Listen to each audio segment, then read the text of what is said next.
Fala, minha gente, sejam muito bem-vindos a mais um conteúdo aqui da MG Academy. Hoje eu vou trazer para vocês um novo formato, uma nova entrega de que eu vou, momentaneamente, eu vou chamar de como seria. Porque hoje eu vou mostrar para vocês como seria se eu fosse responsável, o diretor de arte, o designer responsável pela produção do seu conteúdo. No primeiro caso, eu apresentei uma releitura de um post do canal @Revista Sax. O Denner, ele olhou o meu Instagram, ele achou interessante os trabalhos que eu tenho feito e eu propus a fazer essa releitura para oferecer novos insights, oferecer novos caminhos visuais, gráficos que ele possa explorar.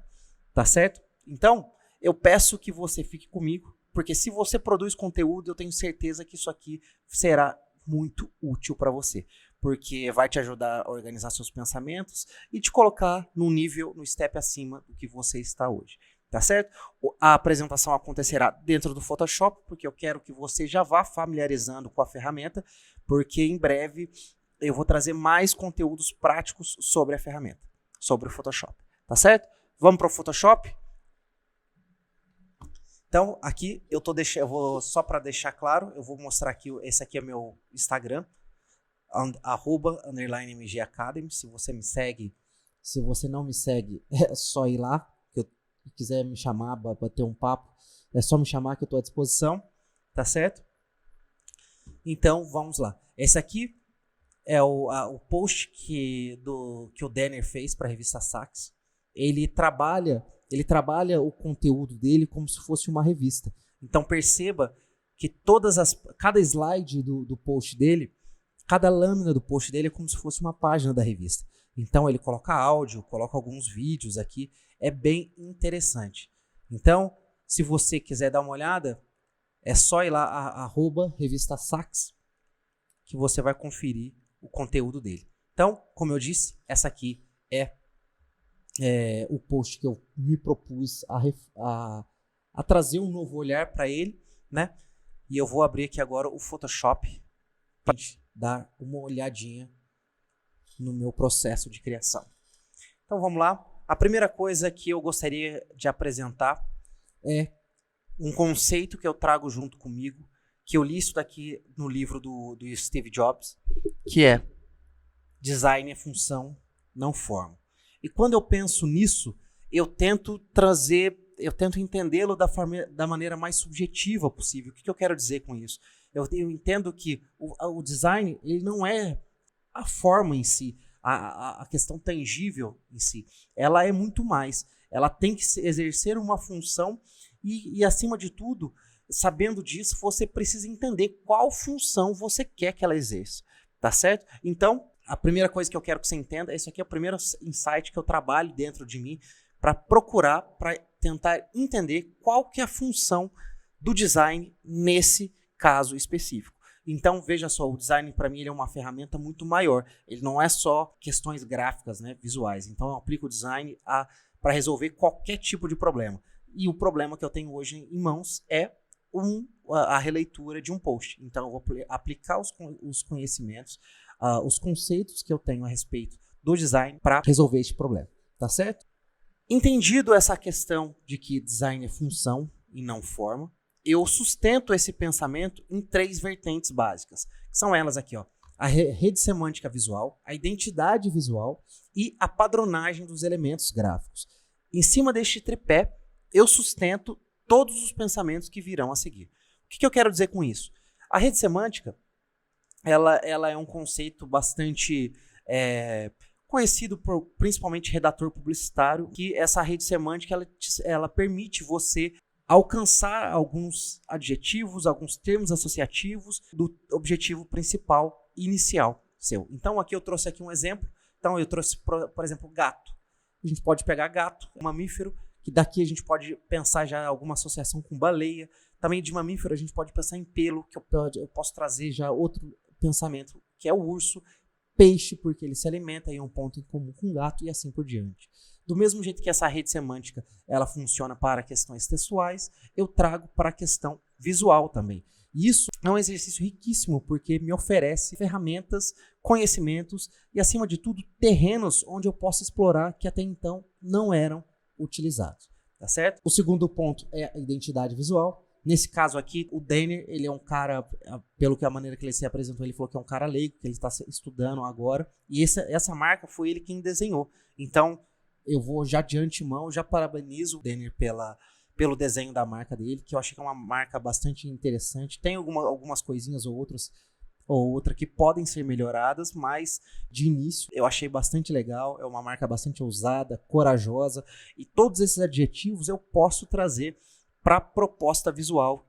E eu vou fazer isso, né? Eu vou trazer todos esses adjetivos para a minha proposta visual. Por último, e não menos importante, é a padronagem dos elementos gráficos. Nesse caso aqui, eu falo de tipologia, ou a fonte que você escolhe, questões de diagramação, formatação, cores.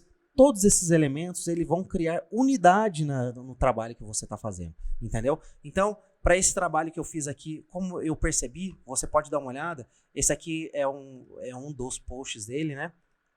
Ele não tem uma tipologia, uma fonte padrão para ele aqui. E aí, nesse sentido, por esse motivo, eu acho que ele perde unidade e logo você perde um pouco a intenção de que é uma revista. A priori parece que é uma revista fechada, mas os demais, eles continuam como se fosse posts soltos. Essa, pelo menos, é a minha impressão. Tá certo? Deixa eu deixar aberto aqui, que eu vou voltar nesse post. Vamos lá para o Photoshop.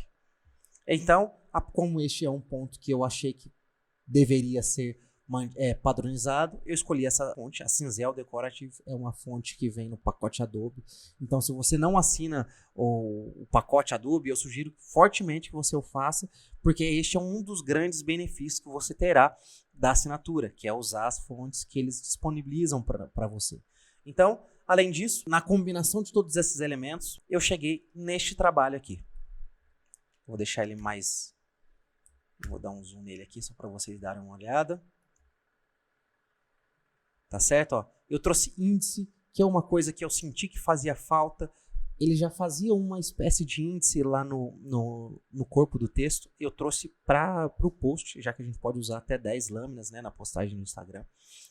Eu usei um código de barras, que eu acho que alguns pontos ele já traz, mas isso também ajuda a trazer uma cara de revista, né?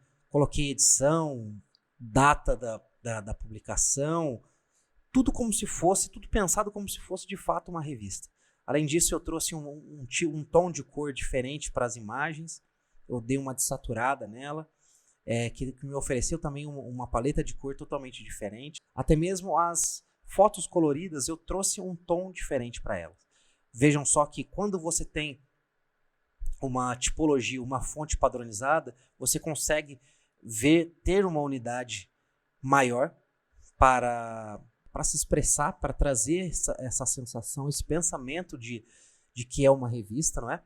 Então, além disso, eu trouxe outros elementos de revista que eu acho que são fundamentais, que é uma identificação da revista e uma paginação, que isso daqui faz com que você remeta a percepção da pessoa a uma revista. Além disso, eu usei outro tipo de diagramação, dando peso maior para alguns títulos, algumas frases que eu julguei que são mais interessantes ou mais importantes.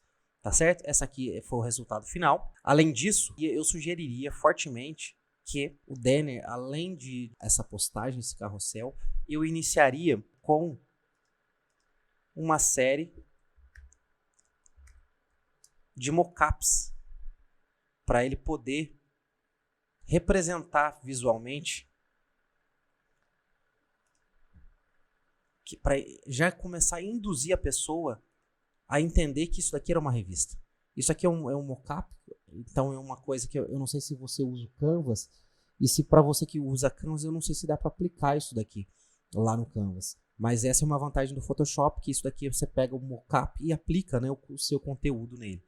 Então veja só, eu sempre começaria, no meu caso, na minha intenção, como é para fazer as pessoas associarem o post a uma revista, eu começaria com uma apresentação de mockup, depois entraria com as demais lâminas.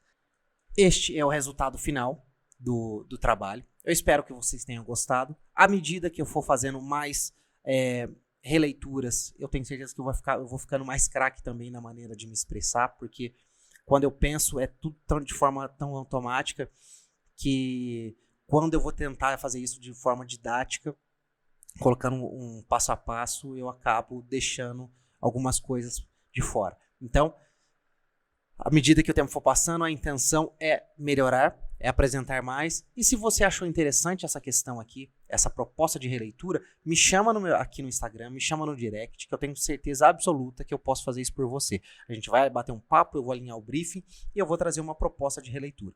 Tá certo? Eu espero que goste. Se você está vendo isso aqui no YouTube, não esqueça de dar um like e curtir a página. É isso, valeu e até a próxima.